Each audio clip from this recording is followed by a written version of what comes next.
afraid of the dark. Once I had to take up the night shift in one of the morgues. The job wasn't too bad. 3 days on duty followed by 3 days off. Clients were calm, without any special demands. At first, of course, it was scary and unpleasant. Then nothing. I got used to it. One day I started my shift. By the evening, Morgan showed up. He had worked in this morgue for about 20 years, I guess. He came and said, "You better lock yourself in for the night and don't come out whatever happens. Tonight is bad. It's the first night of the full moon.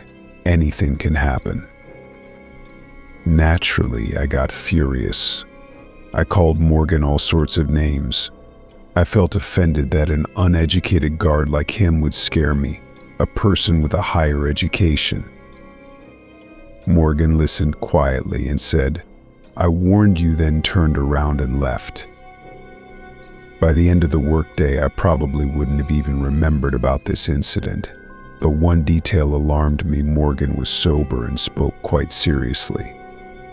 After work, the senior pathologist stayed to chat with me about philosophical topics. We were sitting in the duty room, debating, and this detail, Morgan being sober and calm, kept bothering me. Late in the evening, my conversation partner left.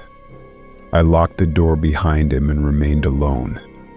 I checked the freezer, looked around the examination rooms to make sure everything was in order, turned off the lights, and returned to my room. Here's how everything was arranged: the entrance door, my room next to it, and a long corridor, at the end of which were the doors leading to the morgue, examination rooms, and other facilities.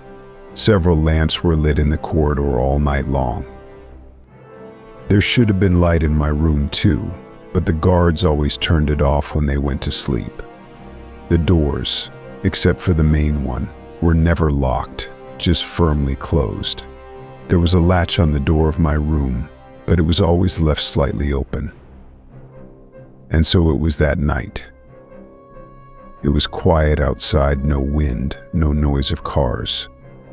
The moon was low in the sky. I was reading Grimmelshausen and listening to the silence. At midnight, I felt drowsy. I decided to lie down. And then I heard the door in the corridor creak. Carefully, almost inaudibly, but it creaked.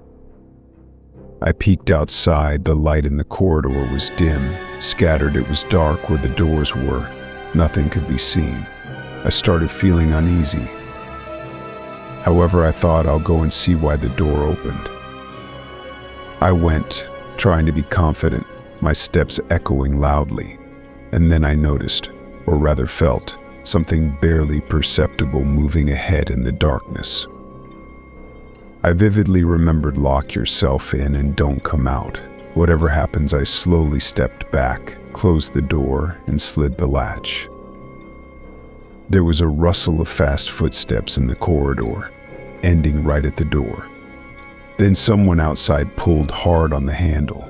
It gave in a few millimeters, but the lock prevented it from opening further.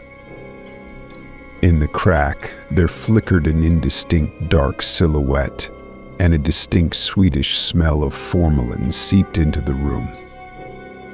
In the next moment, I fiercely grabbed the door handle. Something incredibly terrifying was trying to break in from the corridor. It scratched the door, pulled the handle, knocked on the walls, and all this happened in complete silence. Not even heavy breathing could be heard. Only the smell of formalin and coldness seeped through the crack. With the dawn, a graveyard silence fell in the corridor. No one scratched, no one tried to break the door. But for a long time, I couldn't let go of the handle. I stood there, gripping it with fingers whitened from tension. Persistent ringing brought me back to reality and made me open the door. The corridor was normal and empty. It seemed that everything that happened at night was a wild, nightmarish dream. The lock, as always, jammed, and I struggled to open it for a long time. Finally, I succeeded. My partner was standing on the porch, coming to relieve me. "How long can you sleep?" "I've been calling you for a whole hour," he exclaimed in surprise. I mumbled something about having had too much to drink, not hearing anything, and that it was better not to bother me today.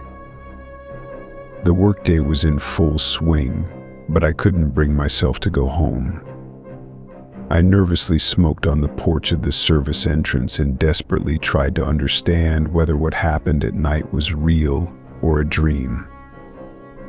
The senior pathologist was nearby, asking me about something, and I answered him, but in my head there was only one thought: it was a dream, it couldn't have happened. Then the intern came out onto the porch. "Guys, we have a strange case. I'm preparing for an autopsy of a drowned man, the one they brought the day before yesterday, and there's a lot of white paint under his fingernails." "What's so strange about that?" lazily asked the senior pathologist. "The paint is dried, old, but the breaks and tears on the corpse's hands, in my opinion, are post-mortem fresh." They walked away, and I approached the door to the duty room.